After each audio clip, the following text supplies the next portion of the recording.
नमस्कार दोस्तों, स्वागत है आप सबका अमित क्लासेस आगरा के स्टडी प्लेटफॉर्म पर।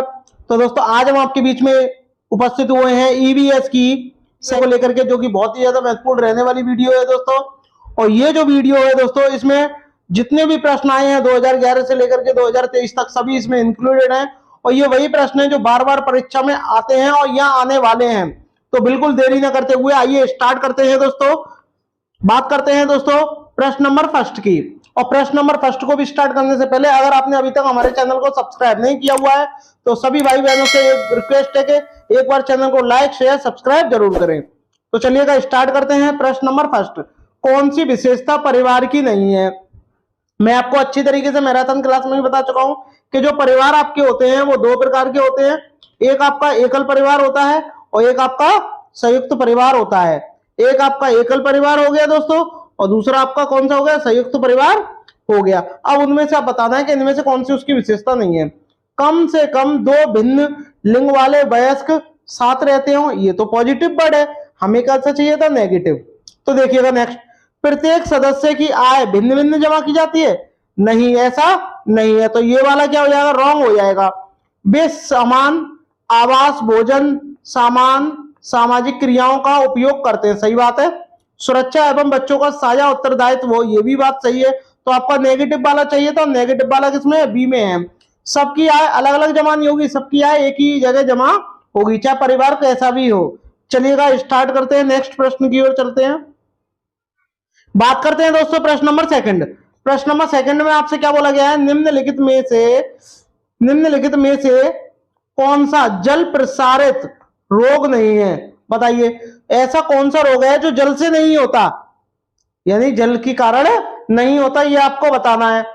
बताइएगा ऐसा कौन सा रोग है जो जल के कारण नहीं होता। आप कहोगे सर हैजा है, टाइफाइड है, हेपेटाइटिस है या एड्स है? आप सबको पता है क्या हो जाएगा? एड्स हो जाएगा। ये जल से नहीं फैलता दोस्तों, जबकि हैजा है, मलेरिया है ये, ठीक है। ये आपका पेचिस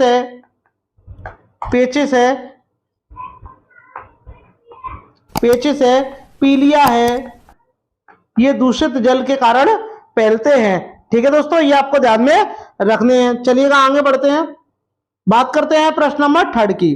प्रश्न नंबर थर्ड में आपसे क्या बोला गया है? देखिएगा, प्रदूषण द्वारा उत्पन्न होने वाले रोगों के युग्म का चयन करना है, यानी इनमें से कौन सा रोग है जो प्रदूषण के कारण फैलता है। तो बताइएगा कौन सा रोग है जो आपका प्रदूषण के कारण फैलता है?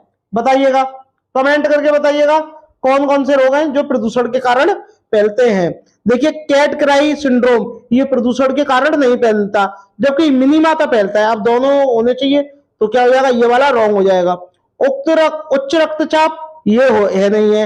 हैजा पानी के कारण फैलता है, ये भी आप जानते हो। लेकिन जो मिनीमाता है और फ्लूओरोसिस है, ये क्या है? प्रदूषण द्वारा उत्पन्न होने वाले क्या है? रोगों का युग्म है। तो आपका क्या हो जाएगा? ऑप्शन नंबर जो आपका डी है वो करेक्ट हो जाएगा, यानी प्रदूषण के कारण होने वाले रोग। मिनीमाता किसके कारण होता है आप जानते हो? मछली में जो HG यानी पारा जो इसकी मात्रा अधिक हो जाती है, तो वहां पर क्या होता है? मिनीमाता रोग हो जाता है। ये आपको ध्यान में रखना है। एक दूसरे से जुड़े जटिल खाद्य श्रृंखला कहलाती है। बताइए क्या कहलाती है? जो एक दूसरे से जुड़े रहते हैं, कनेक्ट रहते हैं, वो श्रृंखला क्या कहलाती है? क्या खाद्य जाल कहलाता है, खाद्य नेटवर्क कहलाता है, जैव भार का पिरामिड कहलाता है, या पौष्टिक स्तर कहलाता है? तो आप बोलोगे क्या कहलाता है? खाद्य जाल कहलाता है। ये आपको ध्यान में रखना है दोस्तों। चलिएगा आगे बढ़ते हैं, बात करते हैं दोस्तों प्रश्न नंबर 5 की। पृथ्वी का कितना प्रतिशत भाग जल से ढका हुआ है? बताइएगा, कमेंट करके बताइएगा कि पृथ्वी का कितना प्रतिशत भाग जल से ढका हुआ है। सब जानते हैं 71% जो है क्या है? पृथ्वी पर जल है, ठीक है। अब आपको बताना है कि कितने प्रतिशत, क्या 1/3 है, 2/3 है, 3/3 है या आधा है? कमेंट करके बताइएगा कितना। आपको मैंने बताया कितना? 71%। तो 71% लगभग कितना है आपका? कितना? कमेंट करके बताइएगा, कमेंट करके बताइएगा कितना तिहाई है। आप बोलोगे 3/3 नहीं है, इनमें से तो कोई है ही नहीं है, तो तिहाई नहीं होगा, यहाँ क्या होगा? चौथाई। क्या कर लो? यहाँ चौथाई कर लो दोस्तों, ये गलत हो गया है। तो आपका क्या हो जाएगा? आपका 3/4 जो है क्या है? जल से ढका हुआ है। ये भी आपको पता रखना है दोस्तों। चलिएगा आगे बढ़ते हैं, बात करने ये जो 71% है ये ढका हुआ है जल से, लेकिन इसमें से भी 97% जो पानी है ये क्या है, महासागरों का है। किसका है, महासागरों का है। ये भी आपको ध्यान में रखना है, जो पीने योग्य नहीं है। और 2% जो जल है वो क्या है आपका, बर्फ के रूप में जमा हुआ है। और 1% केवल क्या है, पीने योग्य है, जो कि नदियों में है, झीलों में है। ये आपको ध्यान में रखना है, या भूमिगत है। ठीक है, चलिएगा आगे बढ़ते हैं। बात करते हैं दोस्तों प्रश्न नंबर 6 की। इटाई रोग जल में से किस धातु के घुलने के कारण होता है? बताइए, जो इटाई रोग है जल में कौन सी धातु घुल जाती है तो इटाई रोग हो जाता है, ये आपको बताना है। बताइएगा, क्या पारा, कैडमियम, कैल्शियम, या इनमें से कोई नहीं? देखिए, कैल्शियम तो हड्डियों के लिए होता है और ये विटामिन डी में पाया जाता है, जबकि कैडमियम की बात करें तो आपका राइट आंसर हो जाएगा। पारा जो होता है इसकी अधिकता से मिनी माता रोग हो जाता है, ये भी आपको ध्यान में रखना है दोस्तों, मिनी माता रोग। ठीक है, चलिएगा आगे बढ़ते हैं। निम्नलिखित में से आपको बताना है कि निम्नलिखित में से कौन सा रोग जल से संबंधित नहीं है? क्या हैजा है, कसरा है, डायरिया है, या पीलिया है? बताइए। तो आप बोलोगे कसरा जो है ये जल से संबंधित नहीं है दोस्तों। जल से संबंधित मलेरिया आपका होता है, पीलिया होता है, हैजा होता है, डायरिया होता है। चलिएगा आगे बढ़ते हैं। बात करते हैं दोस्तों प्रश्न नंबर 8 की। इसमें आपसे बोला है जल की आर्द्रता। आर्द्रता का मतलब क्या होता है, नमी। किसके द्वारा मापा जाता है? बैरोमीटर के द्वारा मापा जाता है, हाइड्रोमीटर के द्वारा, फेदोमीटर के द्वारा, या मर्केली स्केल के द्वारा? आपको पता होना चाहिए बैरोमीटर के द्वारा क्या मापते हैं, वायु दाब।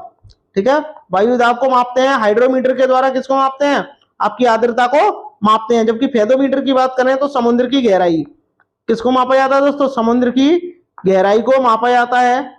ठीक है दोस्तों, और जबकि बात करें मर्केली स्केल से, मर्केली स्केल से क्या, भूकंप की तीव्रता को मापते हैं। ठीक है, तीव्रता को मापते हैं, ये भी आपको ध्यान में रखना है। चलिएगा आगे बढ़ते हैं। बात करते हैं दोस्तों प्रश्न नंबर 9 की।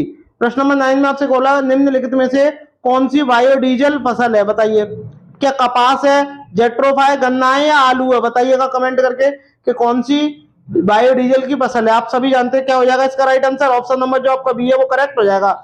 जेट्रोफा क्या है आपका राइट आंसर हो जाएगा। आई होप आपको वीडियो अच्छी लग रही होगी। अगर अच्छी लग रही हो तो सभी भाई बहन लाइक शेयर सब्सक्राइब जरूर करें। चलिएगा आगे बढ़ते हैं। बात करते हैं दोस्तों प्रश्न नंबर 10 की। प्रश्न नंबर 10 में आपसे क्या करना है, देखिएगा, कौन सा सम्मिलित नहीं है? सम्मिलित का मतलब सुमेलित नहीं है। यहाँ ये गलत लिख गया है दोस्तों, क्या आपको लिखना है सुमेलित। ठीक है, सुमेलित नहीं है। सुमेलित का मतलब मैचिंग नहीं है, ये आपको बताना है। तो देखिएगा, अब आपको बताना है कौन सी सुमेलित नहीं है। आप सभी जानते हो कि जल दिवस जो है 22 मार्च को मनाते हैं, तो आप कहोगे ये तो करेक्ट बात है। पृथ्वी दिवस 22 अप्रैल को मनाते हैं, ये भी सही है। पर्यावरण दिवस 5 जून को मनाते हैं, जबकि पर्यावरण संरक्षण जो दिवस है ये आपका 22 मई को नहीं मनाते। तो ये आपका कब मनाते हैं, तो ये आपको पता होना चाहिए, ये आपका 26 नवंबर को मनाते हैं।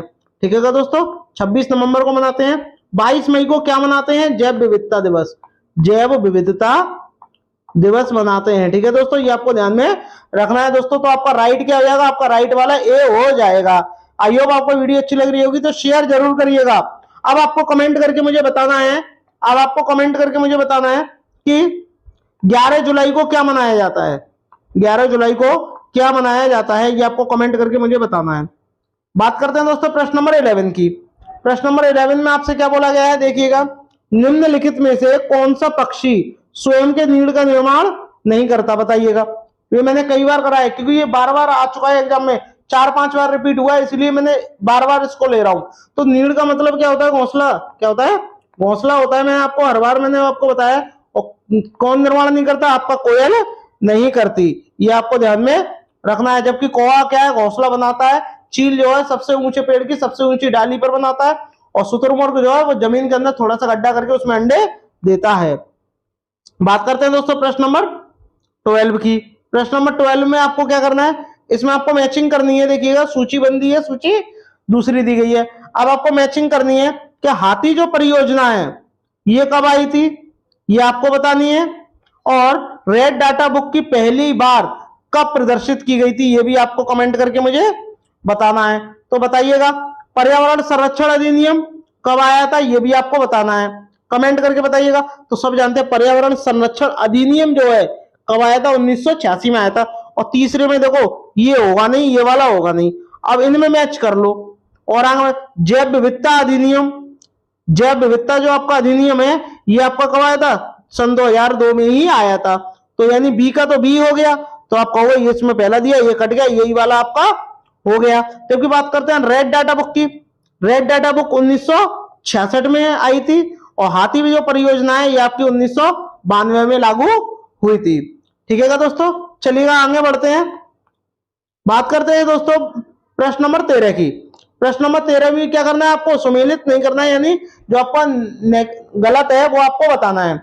11 जुलाई को क्या जनसंख्या दिवस मनाता है, अभी भी मैंने आपसे पूछा, करेक्ट बात है। विश्व गेंडा दिवस 22 सितंबर को मनाते हैं। विश्व पर्यावरण संरक्षण जो दिवस है 26 नवंबर को मनाते हैं। और राजाजी राष्ट्रीय जो उद्यान है ये आपका राजस्थान में स्थित है, आपका वो एकदम गलत, ये आपका कहां स्थित है, यूके, यूके यानी उत्तराखंड में स्थित है दोस्तों। और उत्तराखंड में ही क्या है, फूलों की घाटी, फूलों की घाटी जो राष्ट्रीय उद्यान है ये भी आपका कहां है, आपका उत्तराखंड में है। राजस्थान की बात करते हैं दोस्तों, इसकी राजधानी क्या है, जयपुर है। क्या है आपकी इसकी राजधानी, जयपुर है दोस्तों। और आमेर का किला भी जयपुर में ही है, ये भी आपको ध्यान में रखना है। और जयपुर को ही पिंक सिटी कहते हैं। और जयपुर का एक आपको, जयपुर में किसी भी जिले का एक आपको बताना है राष्ट्रीय उद्यान कौन सा है, वो आप कमेंट करके मुझे बताइएगा, कमेंट करके बताइएगा। राजस्थान का कोई भी राष्ट्रीय उद्यान बताइए। बात करते हैं दोस्तों प्रश्न नंबर 14 की। चावल को पॉलिश करने पर कौन सा विटामिन जो है नष्ट हो जाता है, ये आपको बताना है। यानी चावल पे अगर हम पॉलिश कर दें तो इनमें से कौन सा विटामिन जो है नष्ट हो जाएगा, ये आपको कमेंट करके मुझे बताना है। तो बताइएगा कौन सा विटामिन जो है वो नष्ट हो जाएगा, बताइए। एक्सकॉर्बिक अम्ल नष्ट हो जाएगा, कैल्सीफेरॉल नष्ट हो जाएगा, थायरोक्सिन या थायमीन, बताइएगा, कमेंट करके मुझे बताइएगा। तो आप बोलोगे भाई चावल पे अगर पॉलिश कर दोगे तो विटामिन जो आपका B1 है ये नष्ट हो जाएगा, और विटामिन B1 की वजह से कौन सा रोग हो जाएगा, वेरी वेरी रोग हो जाएगा, ये भी आपको पता होना चाहिए। अब वेरी वेरी रोग हो जाएगा तो कौन सा विटामिन है, B1, और B1 को ही क्या बोलते हैं, थायरिन कहते हैं, ये भी आपको ध्यान में रखना है दोस्तों। विटामिन आपके कितने होते हैं, जल में घुलनशील आपके BC होते हैं। और जबकि बसा की बात करें तो KEAD, ये भी आपको मैंने आपको ट्रिक की सहायता से मैंने आपको बताया है, ध्यान में रखिएगा। चलिएगा आगे बढ़ते हैं दोस्तों, बात करते हैं प्रश्न नंबर 15 की। निम्न में से कौन सी खरीफ की फसल नहीं है। अब आपको ये पता होना चाहिए खरीफ की जो फसल है कब बोई जाती है, ये आपकी जून और जुलाई में बोई जाती है, ये ठीक है दोस्तों, जुलाई में बोई जाती है। और काटी कब जाती है, ये आपकी अक्टूबर से ये आपकी नवंबर में काटी जाती है, ये आपको ध्यान में रखनी है दोस्तों, ठीक है, नवंबर तक काटी जाती है दोस्तों। और इसके अंतर्गत कौन कौन सी फसल आती है, बताइएगा कमेंट करिए कौन कौन सी आती है।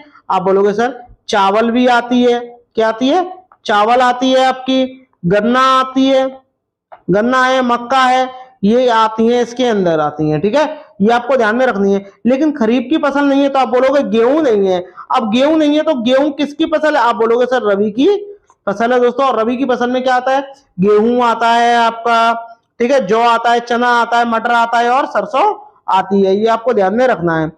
चलिएगा आगे बढ़ते हैं, बात करते हैं प्रश्न नंबर 16 की। प्रश्न नंबर 16 में क्या बोला है, यदि एक अध्यापक आलू, चावल, ब्रेड व शक्कर के कुछ उदाहरणों का सहारा लेता है तो वह क्या पढ़ाना चाहता है, बताइए। विटामिन, कार्बोहाइड्रेट, प्रोटीन या खनिज लवण, कमेंट करके मुझे बताइएगा कि क्या पढ़ाना चाहता है। आप जानते हो कि भाई इनमें कोई प्रोटीन तो पाया नहीं जाता, क्या होता है, ये कार्बोहाइड्रेट पाया जाता है, ये आपको ध्यान में रखना है दोस्तों। चलिएगा आगे बढ़ते हैं, बात करते हैं प्रश्न नंबर 17 की। इसमें आपसे क्या बोला है, सबसे अधिक प्रोटीन पाई जाती है, बताइए सबसे अधिक या सबसे ज्यादा प्रोटीन किसमें पाई जाती है। क्या उड़द की दाल में पाई जाती है, क्या अरहर की दाल में पाई जाती है, मटर में पाई जाती है, ये आपका सोयाबीन में पाई जाती है। तो आप क्या बोलोगे, सोयाबीन में पाई जाती है। अब कितनी पाई जाती है, लगभग 40% इसमें प्रोटीन पाई जाती है, ये आपको ध्यान में रखना है दोस्तों। चलिएगा आप बात करते हैं प्रश्न नंबर 18 की। शहद का प्रमुख घटक है, बताइए, क्या ग्लूकोज है, सुक्रोज है, फ्रक्टोज है या माल्टोज है, कमेंट करके बताइएगा। शहद का जो प्रमुख स्रोत है ये क्या है, आपको पता होना चाहिए कि शहद का जो प्रमुख घटक है वो क्या है, आपका फ्रक्टोज है। क्या है दोस्तों, फ्रक्टोज है, ठीक है, ये आपको ध्यान में रखना है दोस्तों। फ्रक्टोज भी कह देते हैं, फ्रक्टोज भी कह देते हैं। चलिएगा आगे बढ़ते हैं, बात करते हैं प्रश्न नंबर 19 की। प्रश्न नंबर 19 में आपसे क्या बोला गया है, देखिएगा, बहुत ही ज्यादा इंपॉर्टेंट प्रश्न है प्रश्न नंबर 19। मनुष्य के शरीर में ऊर्जा का प्रमुख स्रोत है? बताइए, यानी जैसे खाते हैं और तुरंत उन्हें एनर्जी आ जाती है, उसका स्रोत क्या है? प्रोटीन है, कार्बोहाइड्रेट है, विटामिन है या खनिज लवण है? आप बोलोगे क्या है? कार्बोहाइड्रेट है, इससे आपको तुरंत एनर्जी आती है। एनर्जी प्रोटीन से भी आती है, विटामिन से भी आती है, खनिज लवण से भी आती है, बट ये तुरंत नहीं आती, कुछ समय बाद आती है। ठीक है दोस्तों, चलिएगा आगे बढ़ते हैं। बात करते हैं दोस्तों प्रश्न नंबर 20 की। आयोडीन से रिलेटेड है। आयोडीन की कमी से कौन सा रोग होता है? कमेंट करके मुझे बताइएगा कि आयोडीन की कमी से कौन सा रोग होता है। क्या मलेरिया होता है? ये तो मच्छरों से होता है, सभी जानते हैं। ठीक है, घेगा होता है, पोलियो होता है, मधुमेह होता है? बताइएगा। इसको डायबिटीज भी कहते हैं मधुमेह को। तो बताइएगा कौन सा रोग होता है, कमेंट करके मुझे बताइएगा। आप बोलोगे कौन सा रोग होता है सर? घेंगा नामक रोग होता है दोस्तों। इससे क्या होता है, जो त्वचा होती है वो काफी मोटी हो जाती है। ये मीठा खाने के कारण होती है, मीठा खाने के कारण होती है मधुमेह की बीमारी, खाने से। ठीक है, ये आपको ध्यान में रखना है। बात करते हैं दोस्तों प्रश्न नंबर 21 की। इसमें आपसे क्या बोला?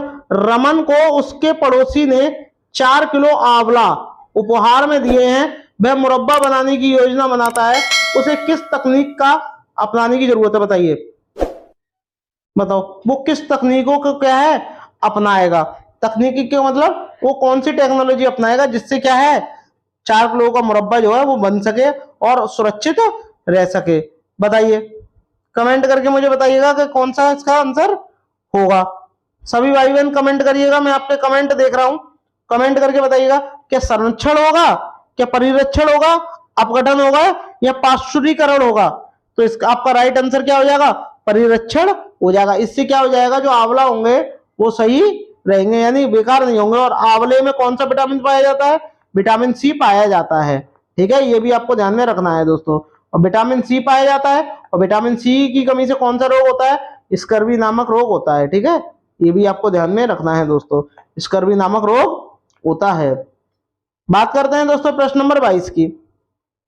निम्नलिखित में से कौन सा सदाबहार पेड़ नहीं है? सदाबहार पेड़ नहीं है, बताइए। क्या नीम है, इमली है, बबूल है या शहतूत है? बताइएगा कौन सा नहीं है? शहतूत है, बताइए। ये शहतूत गलत लिख गया है, ये शहतूत ऐसे लिखता है, शहतूत। ठीक है, ये आपको ध्यान में रखना है दोस्तों। तो आपका राइट आंसर क्या हो जाएगा? आपका डी वाला ही हो जाएगा। जो शहतूत है ये सदाबहार पेड़ नहीं है। ठीक है, चलिएगा आगे बढ़ते हैं। बात करते हैं दोस्तों प्रश्न नंबर 23 की। निम्नलिखित में से भारत का कौन सा क्षेत्र उष्ण कटिबंधीय सदाबहार वन से ढका हुआ है? बताइए, उष्ण कटिबंधीय सदाबहार वन से ढका हुआ है, ये आपको बताना है। क्या गुजरात का अर्थ शुष्क क्षेत्र से है? आप ये बताओगे। आप कहोगे भाई गुजरात का शुष्क क्षेत्र से नहीं है, एकदम गलत हो जाएगा।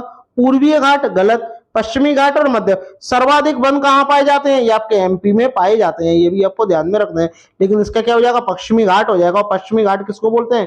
केरल को कहते हैं दोस्तों, ये भी आपको ध्यान में रखना है। ठीक है, और केरल में ही क्या है? शांत घाटी। शांत घाटी जो राष्ट्र उद्यान है ये कहाँ है आपका? ये भी आपका केरल में ही है। ठीक है, चलिएगा आगे बढ़ते हैं। बात करते हैं प्रश्न नंबर 24 की। भारत के किस राज्य में सर्वाधिक वन है? अभी अभी जस्ट मैंने बताया, उत्तराखंड की पहले बात करते हैं तो फूलों की घाटी, फूलों की घाटी राष्ट्रीय उद्यान। ठीक है, और एक और है, ये आपको बताना है कौन सा? राजाजी।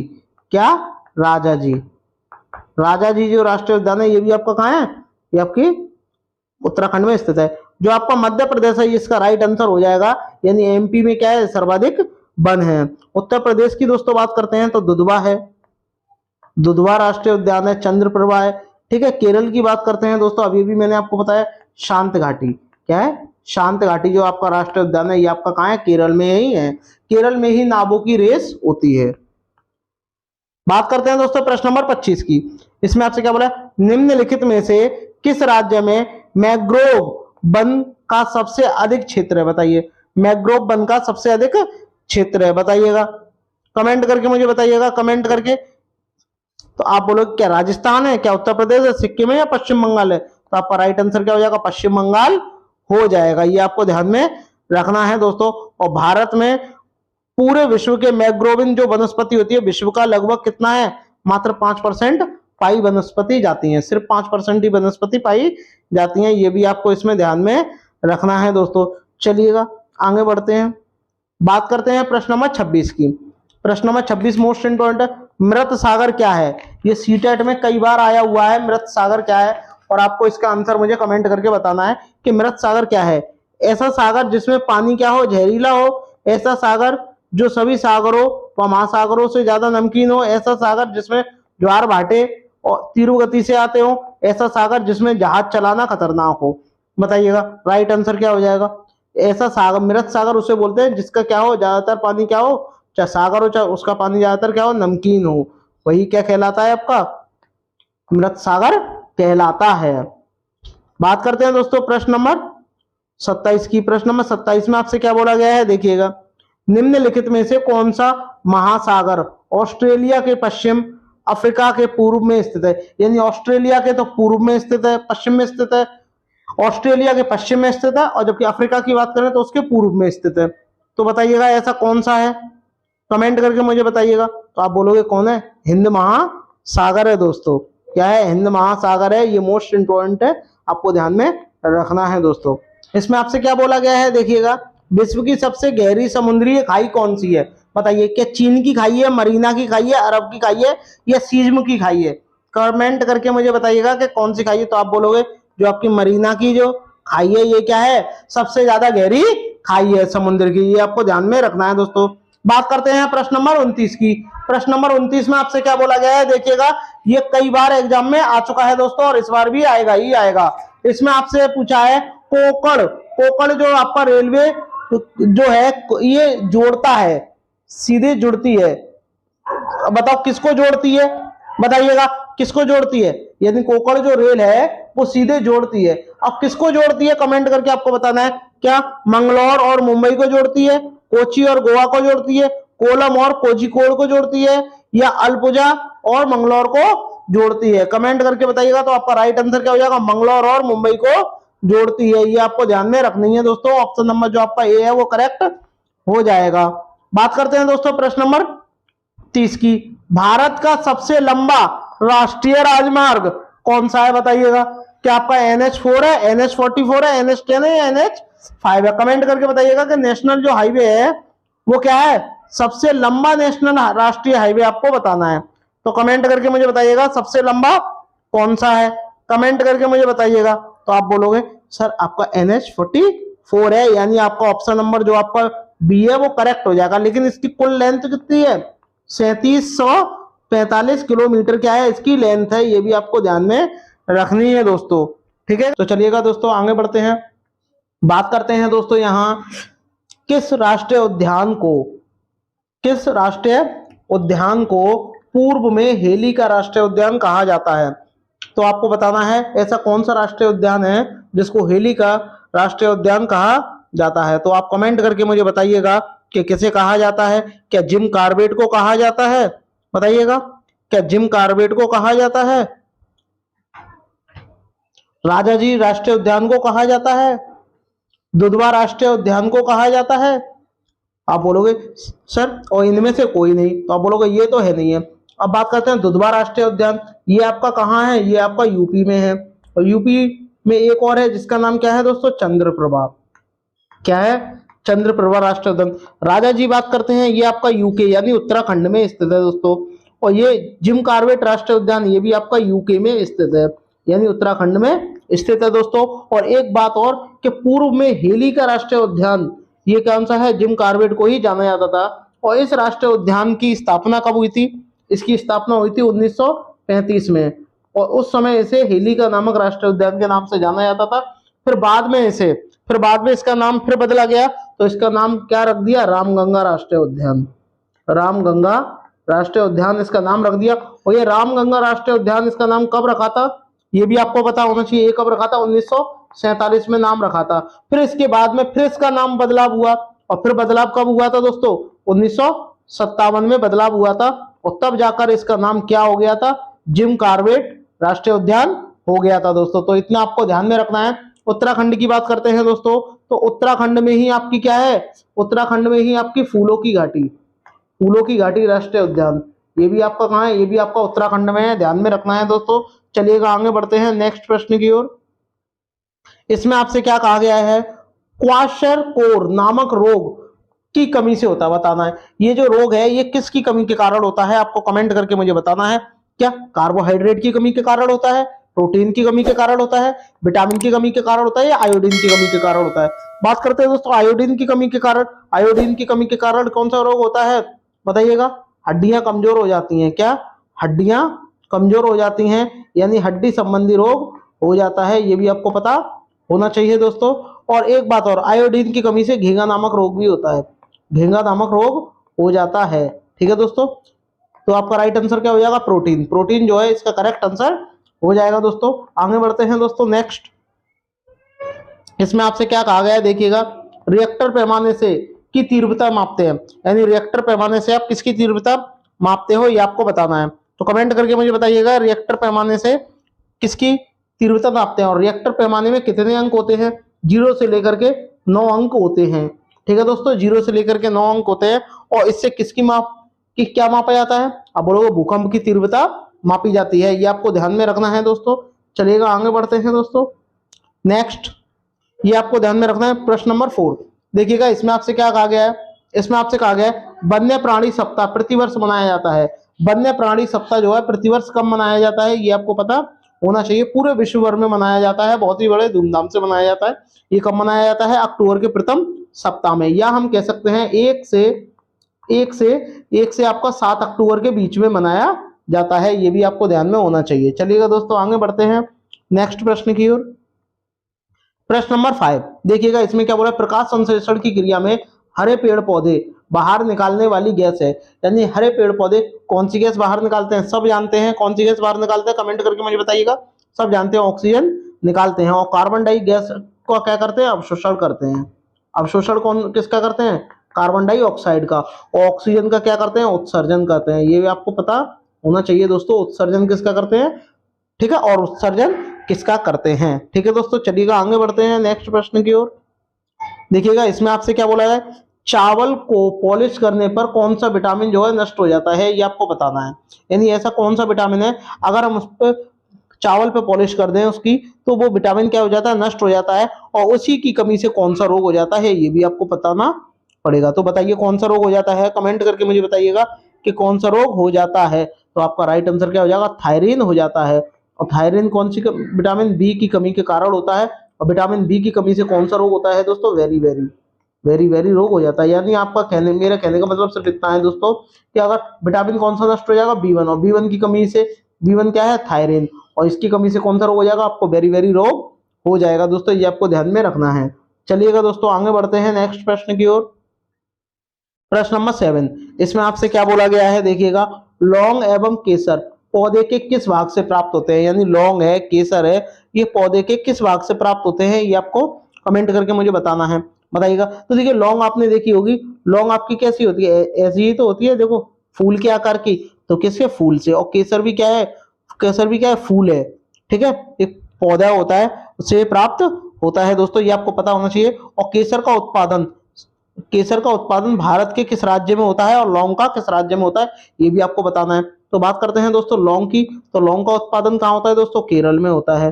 और केरल में ही क्या है दोस्तों, शांत घाटी है, ये भी आपको पता होना चाहिए। और केरल में ही क्या होती है, नावों की रेस होती है। बात करते हैं दोस्तों केरल की, के से देख लो, का से क्या हो जाएगा आपका, बोलो जम्मू कश्मीर, क्या हो जाएगा, जम्मू कश्मीर में क्या होती है आपकी, जम्मू कश्मीर में क्या होता है, केसर की खेती होती है, ये भी आपको पता होना चाहिए, कश्मीर। ठीक है दोस्तों, ये आपको पता होना चाहिए, मोस्ट इंपॉर्टेंट है। और यहीं पे क्या है, डल झील है, शेषनाग झील है, ठीक है, ये आपको पता होना चाहिए, नागिन झील है, ये सारी क्या है आपकी जम्मू कश्मीर में स्थित है दोस्तों। तो चलिएगा दोस्तों आगे बढ़ते हैं। आई होप आपको वीडियो अच्छी लग रही होगी, अगर अच्छी लग रही हो तो सभी भाई बहन लाइक शेयर सब्सक्राइब जरूर करें। चलिएगा दोस्तों आगे बढ़ते हैं नेक्स्ट प्रश्न की ओर। बात करते हैं प्रश्न नंबर 8 की, निम्न में से कौन सा उत्तराखंड आ गया, तो आपको एक बात ध्यान में रखनी है तुरंत, फूलों की घाटी आपको ध्यान में रखनी है दोस्तों। और फूलों की घाटी, फूल की घाटी के साथ साथ राजा जी आपको ध्यान में रखने हैं, राजा जी राष्ट्रीय उद्यान भी है। और दूसरा आपका कहाँ है, अभी अभी आपको पढ़ाया था, जिम कॉर्बेट, कौन सा, जिम कॉर्बेट, ठीक है,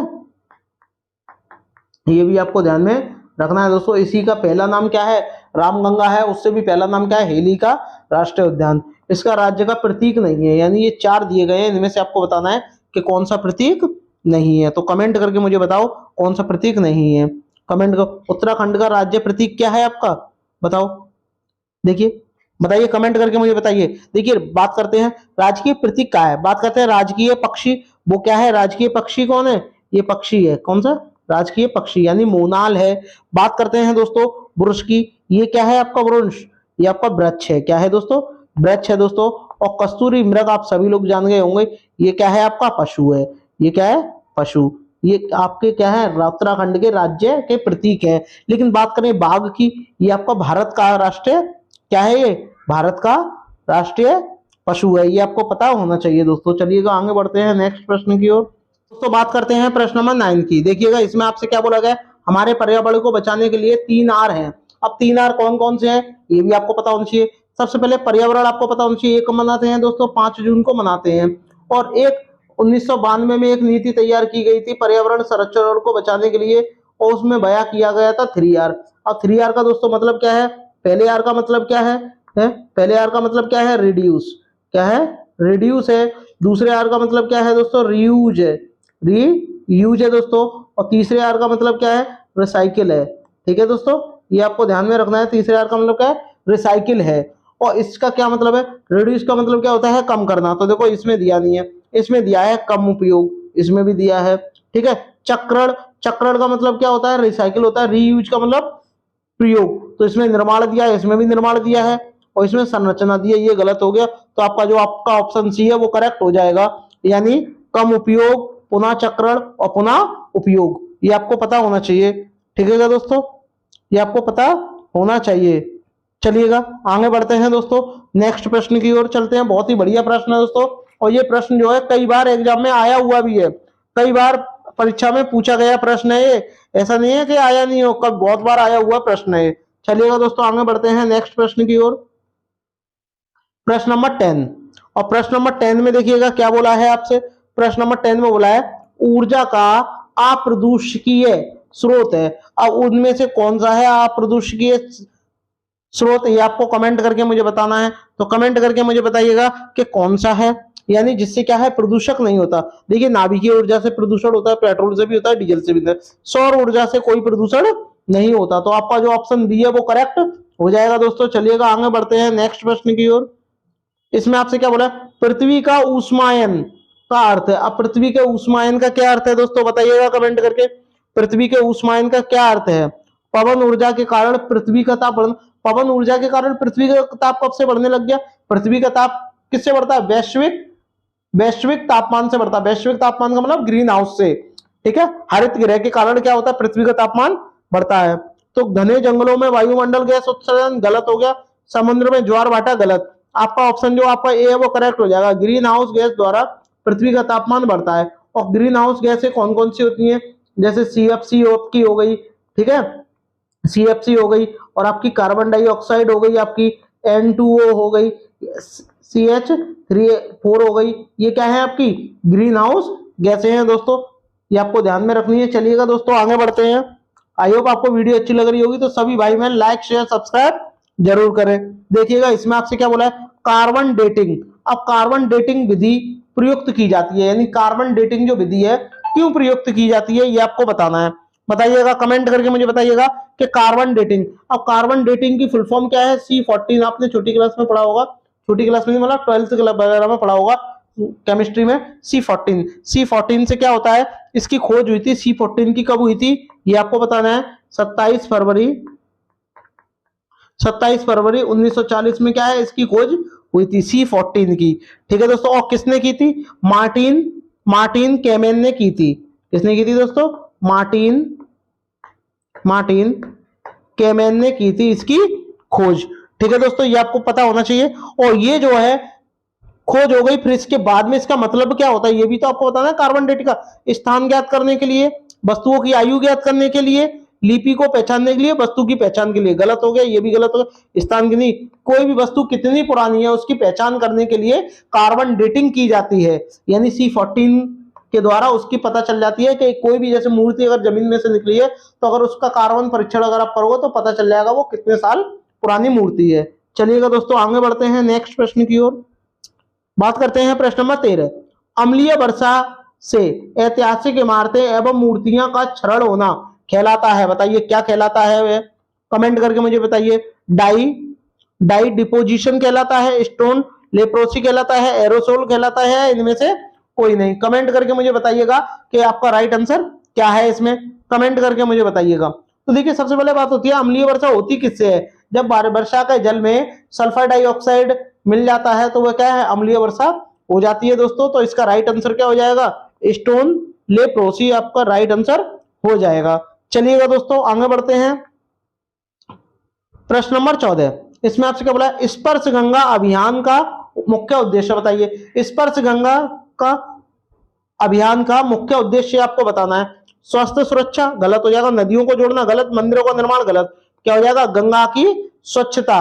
गंगा की स्वच्छता जो है वो इसका करेक्ट आंसर हो जाएगा दोस्तों। और इस अभियान की शुरुआत कब की गई थी, 2009 में की गई थी। ठीक है दोस्तों, ये भी आपको ध्यान में रखना है दोस्तों। और किसके द्वारा की गई थी ये भी आपको कमेंट करके मुझे बताना है कि इसकी जो शुरुआत है किसके द्वारा की गई थी, ये आपको कहां से शुरुआत हुई थी ये भी आपको बताना है।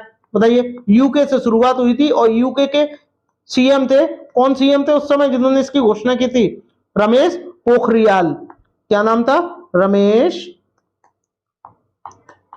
पोखरियाल। ठीक है दोस्तों, ये इनका क्या है नाम था दोस्तों जब ये सीएम थे। चलिएगा आगे बढ़ते हैं, बात करते हैं दोस्तों प्रश्न नंबर 15 की। देखिएगा इसमें आपसे क्या बोला गया है, मिनी माता। मिनी माता जो आपका 1 2 3 बात करते हैं दोस्तों प्रश्न नंबर 15 की। मिनी माता रोग प्रदूषण जनित रोग है, ठीक है, जो परिणाम है बताइए किसका परिणाम है। अब आपको पता होना चाहिए कि मिनी माता रोग की शुरुआत कहां से हुई थी, जापान में हुई थी। जापान में एक बंदरगाह है, वहां पर क्या है, पानी में क्या हो गया था, पारे की अधिक मात्रा के कारण क्या हो गया था, वहां पर मिनी माता रोग हो गया था। और ये उस बंदरगाह का नाम क्या था, मिनी माता ही था, और वहीं के नाम से इसका नाम मिनी माता हो गया। समुद्र में बिखरे तेल का, वायुमंडल में आर्सेनिक गलत हो गया, बिखरे तेल गलत हो गया। औद्योगिक पारे अपशिष्ट को पानी में छोड़ने से, पारा यानी पारा को क्या बोलते हैं, मरकरी। क्या बोलते हैं दोस्तों, मरकरी बोलते हैं। इसका संकेत क्या होता है, Hg होता है। तो डी गलत हो जाएगा, बी गलत और सी गलत, यानी आपका ऑप्शन सी है दोस्तों वो करेक्ट हो जाएगा। चलिएगा दोस्तों आगे बढ़ते हैं प्रश्न नंबर 16। इसमें आपसे बोला अंतरराष्ट्रीय यानी इंटरनेशनल स्तर पर वन्य जीवों की सुरक्षा हेतु संस्था है, यानी ऐसी कौन सी संस्था है जो वन्य जीवों से क्या करती है, रक्षा करती है। कमेंट करके मुझे बताइए, उनकी सुरक्षा प्रदान करती है, कमेंट करके मुझे बताइए कि उसका नाम क्या है। उसका नाम क्या है, IUCN। क्या है, IUCN है, इसकी फुल फॉर्म क्या है ये भी मैं आपको बता चुका हूं, फिर भी बता दे रहा हूं। International union for conservation of nature क्या है, फुल फॉर्म है। और इसकी स्थापना कब हुई थी, 1948 में क्या हुई थी, इसकी स्थापना हुई थी दोस्तों। और कहां हुई थी, इंग्लैंड के स्विट्जरलैंड में हुई थी। ठीक है दोस्तों, चलिएगा आगे बढ़ते हैं नेक्स्ट प्रश्न की ओर। नेक्स्ट है आपका प्रश्न नंबर 17। देखिएगा इसमें आपसे क्या बोला है, इसमें आपसे कहा गया है, बहुत ही बढ़िया प्रश्न है, कई बार एग्जाम में आया हुआ है। इसमें आपसे बोला गया है भारत के किस राज्य में पानी पंचायत प्रारंभ हुई, बताइए भारत के किस राज्य में पानी पंचायत प्रारंभ हुई थी। बात करते हैं सबसे पहले केरल की। आप जानते हो, बार बार मैं बता चुका हूं, नाबो की रेस। नाबो की रेस कहां होती है, ये आपकी केरल में होती है। राजस्थान की बात करते हैं तो राजस्थान में क्या है, राजस्थान की राजधानी जयपुर है। केवलादेव पक्षी अभ्यारण्य, सरिस्का, रणथंभौर, ये सारे क्या है आपके राजस्थान में स्थित है। आंध्र प्रदेश की बात करते हैं, पोचमपल्ली चित्रकारी है, वो कहां होती है आपकी, आंध्र प्रदेश में होती है। महाराष्ट्र इसका राइट आंसर हो जाएगा, महाराष्ट्र क्या हो जाएगा, राइट आंसर हो जाएगा। पानी की पंचायत प्रारंभ कहां से हुई थी, महाराष्ट्र में हुई थी। और महाराष्ट्र में ही क्या होती है दोस्तों, बर्ली चित्रकारी। जो आपकी बर्ली जो चित्रकारी है ये कहां होती है दोस्तों, ये आपकी महाराष्ट्र में होती है। और ये भी आपको ध्यान में रखना है, इसकी शुरुआत कब हुई थी, इसकी शुरुआत हुई थी 1972 में हुई थी। 1972 में पानी की पंचायत की शुरुआत हुई थी। चलिएगा दोस्तों आगे बढ़ते हैं नेक्स्ट प्रश्न नंबर 18। ओजोन परत, बात आती है ओजोन परत, तुरंत आपको ध्यान में रखना है क्या, समताप मंडल। समताप मंडल सूर्य से आने वाली किन किरणों को रोकती है, ये आपको बताना है। कमेंट करके मुझे बताइएगा कि सूर्य से आने वाली किन किरणों को ये आपकी ओजोन परत रोकती है। कमेंट करके मुझे बताइएगा कौन रोकती है, आपका राइट आंसर बताइए। कौन सी किरणों को आने से रोकती है? अवरक्त किरणें, एक्स किरणें, परावैंगनी, सब जानते हैं कौन सी? यूवीसी। कौन सी दोस्तों? यूवीसी। ठीक है, अल्ट्रावायलेट रेज जो आपकी सी है इन्हें रोकती है, यानी परावैंगनी किरणों को रोकती है। अगर नहीं रोकेगी तो कैसे रोग हो जाएंगे? कैंसर हो जाएगा, कैंसर हो जाएगा, त्वचा संबंधी कैंसर नामक रोग हो जाएगा। चलिएगा आगे बढ़ते हैं। प्रश्न नंबर 19। प्रश्न नंबर देखो 19 में आपसे क्या बोला गया है? बहुत ही बढ़िया प्रश्न है दोस्तों, और कई बार एग्जामों में पूछा भी गया है। संरक्षण या विनाश पुस्तक के लेखक हैं, बताइए कौन है? संरक्षण या विनाश नामक जो एक पुस्तक है, इसके लेखक कौन है? ये आपको कमेंट करके मुझे बताना है। बताइए, क्या सरला बहन है, बाबा आमटे हैं, पांडुरंग हेगड़े हैं, या रस्किन बॉन्ड है? पांडुरंग हेगड़े की बात करते हैं दोस्तों, तो अपीको आंदोलन के जनक है। कौन है? अपीको आंदोलन। अपीको आंदोलन हुआ था, उसके कौन जनक कौन है आपके? पांडुरंग हेगड़े। वही बात करते हैं बाबा आमटे। बाबा आमटे के साथ में मेधा पाटेकर कौन है? मेधा पाटेकर हैं। ये इन्होंने कौन सा अभियान चलाया था? नर्मदा बचाओ, नर्मदा बचाओ अभियान चलाया था। ठीक है, नर्मदा बचाओ अभियान किसने चलाया था? बाबा आमटे और मेधा पाटेकर ने चलाया था। तो सरला बहन इसका राइट आंसर हो जाएगा कि संरक्षण और विनाश जो पुस्तक है पर्यावरण के लिए किसने लिखी थी? सरला बहन ने लिखी थी। तो इसका राइट आंसर क्या हो जाएगा? सरला बहन। हाँ, चलिएगा आगे बढ़ते हैं नेक्स्ट प्रश्न की ओर। प्रश्न नंबर 20, इसमें आपसे क्या बोला? क्षेत्रफल के आधार पर भारत का सबसे बड़ा राज्य क्या यूपी है, राजस्थान है, महाराष्ट्र है या मध्य प्रदेश है? बताइए, मध्य प्रदेश की राजधानी क्या है? भोपाल है दोस्तों, और भोपाल में ही भोपाल गैस त्रासदी हुई थी। कब हुई थी? 2-3 दिसंबर 1984 की रात को। यूनियन कार्बाइड कंपनी का नाम था। और कि कौन सी गैस के रिसाव के कारण यह घटना हुई थी? मिथाइल आइसोसाइनेट के कारण यह घटना हुई थी, ये आपको पता होना चाहिए। उत्तर प्रदेश की बात करते हैं। उत्तर प्रदेश के दो महत्वपूर्ण नृत्यों के नाम बताइए, कौन कौन से दो महत्वपूर्ण नृत्य हैं? बताइएगा कमेंट करें, रासलीला और रामलीला। ठीक है दोस्तों, आगे बढ़ते हैं। क्षेत्रफल के आधार पर भारत का सबसे बड़ा आपको राज्य बताना है, तो कमेंट करके मुझे बताइए कि क्षेत्रफल के आधार पर भारत का सबसे बड़ा राज्य कौन सा है। देखिए, अगर बात करते हैं, यहां पूछा जनसंख्या के आधार पर, ये कौन है? जनसंख्या के आधार पर, जनसंख्या के आधार पर क्या है? उत्तर प्रदेश है। लेकिन क्षेत्रफल के आधार पर कौन है? राजस्थान है। अब कुल कितना क्षेत्रफल है ये भी आपको पता होना चाहिए। 3,42,239 वर्ग किलोमीटर जो है इसका क्या है? क्षेत्रफल है दोस्तों, ये आपको पता होना चाहिए। चलिएगा आगे बढ़ते हैं। सबसे पहला नंबर किसका आता है? राजस्थान का आता है क्षेत्रफल के मामले में। पहला नंबर राजस्थान का आता है, ठीक है। और दूसरे नंबर पे कौन आता है बताइएगा? एमपी आता है, एमपी आता है। और तीसरे नंबर पे कौन आता है? महाराष्ट्र आता है, महाराष्ट्र आता है, ठीक है। चौथे नंबर पे कौन आता है? उत्तर प्रदेश आता है, ये भी आपको पता होना चाहिए। क्षेत्रफल के हिसाब से चौथे नंबर पे कौन आता है? यूपी आता है। क्षेत्रफल के हिसाब से भारत के 4 बड़े राज्य कौन कौन से हैं? राजस्थान है, महाराष्ट्र, वो एमपी है, महाराष्ट्र और यूपी है, ये आपको पता होना चाहिए दोस्तों। चलिएगा आगे बढ़ते हैं नेक्स्ट प्रश्न की ओर।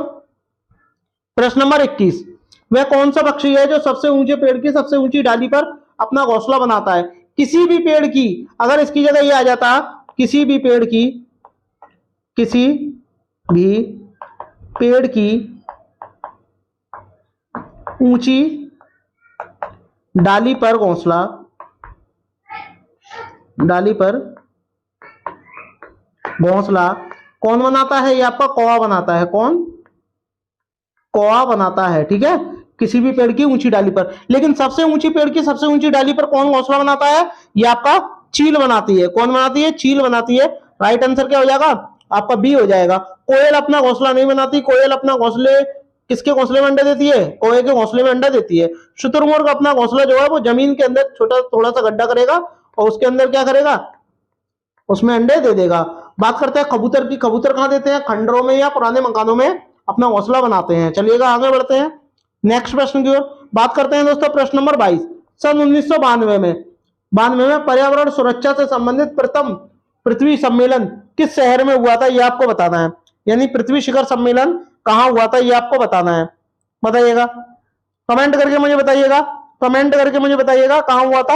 आप सब बोल रहे हो कहां हुआ था, सब जानते हैं रियो डी जेनेरियो में हुआ था। और ये कहां है? ब्राजील में है। हाँ दोस्तों, ब्राजील में स्थित है दोस्तों, ये आपको पता होना चाहिए। चलिएगा आगे बढ़ते हैं नेक्स्ट प्रश्न की ओर।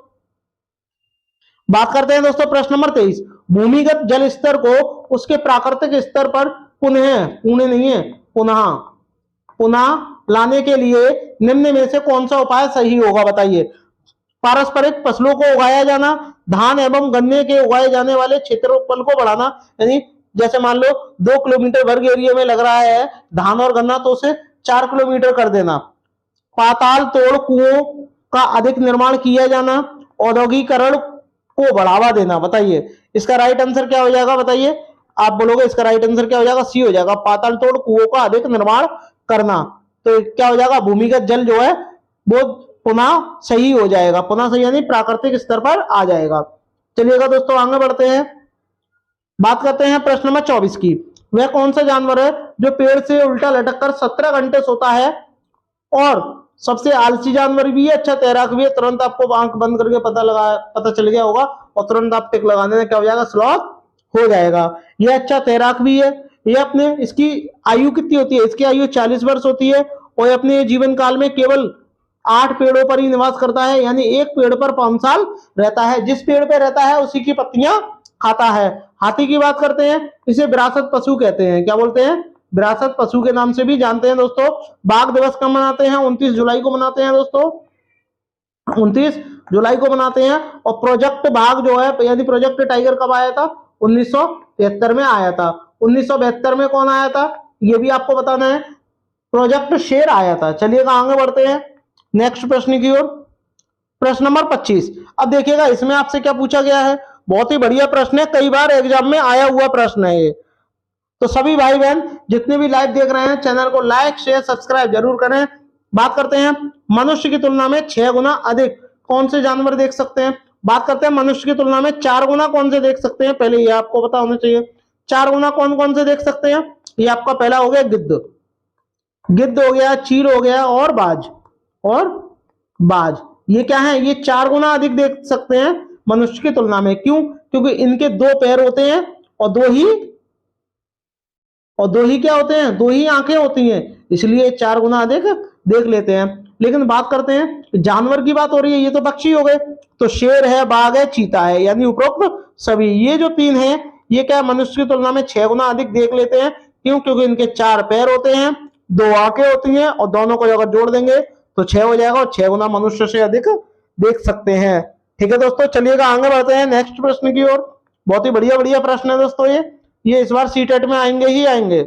इसमें बोला गया है निम्नलिखित में से पृथ्वी पर कौन सा पारिस्थितिकी तंत्र सबसे बड़ा है, बताइए। क्या रेगिस्तान है, समुद्र है, वन है, कृषि भूमि है। सब जानते हैं समुद्र है। क्यों, क्योंकि समुद्र पूरी पृथ्वी का 71% क्या है, भाग जो है वो जल से घिरा है, यानी समुद्र से घिरा हुआ है। चलिएगा दोस्तों आगे बढ़ते हैं।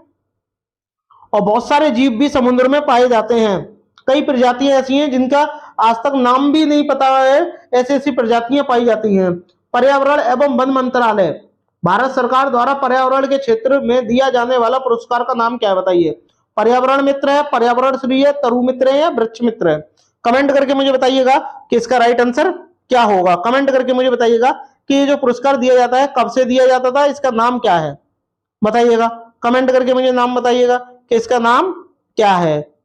तो इसका नाम क्या हो जाएगा दोस्तों, वृक्ष मित्र नाम है इसका। इंदिरा प्रियदर्शनी पूरा नाम क्या हो जाएगा, इसका पूरा नाम लिख दे रहा हूं, इंदिरा प्रियदर्शनी। इंदिरा प्रियदर्शनी इसका पूरा नाम है। इसकी शुरुआत कब हुई थी, 1986 से हुई थी। ठीक है, पर्यावरण संरक्षण जो अधिनियम है यह भी आपका 1986 में ही आया था। पर्यावरण दिवस कब मनाते हैं दोस्तों, 5 जून को मनाते हैं। कब मनाते हैं, 5 जून को मनाते हैं, ये भी आपको पता होना चाहिए। चलिएगा आगे बढ़ते हैं नेक्स्ट प्रश्न की ओर। प्रश्न नंबर 28। इसमें क्या बताना है, निम्न में से कौन सा सुमेलित नहीं है, नेगेटिव बताना है। जेट्रोपा क्या है, बायोडीजल का पौधा है, ये भी सही बात है। रिंगाल इमारती लकड़ी है, आप बोलोगे गलत। ये जो है ये बांस जैसी होती है परंतु बांस नहीं है, यानी ये बांस जैसी पत्तेदार लकड़ी होती है। कैसी होती है, पत्तेदार लकड़ी होती है, या झाड़ी होती है, या झाड़ी नुमा होती है, ये भी लिख सकते हैं। क्या होती है, झाड़ी नुमा होती है, यानी ये ऐसी लकड़ी होती है। तो इसमें हो रहा है इमारती लकड़ी नहीं होती, यानी इस लकड़ी से इमारत का निर्माण नहीं होता। सांप कितने प्रकार के पाए जाते हैं? 4 प्रकार के पाए जाते हैं। कौन कौन से?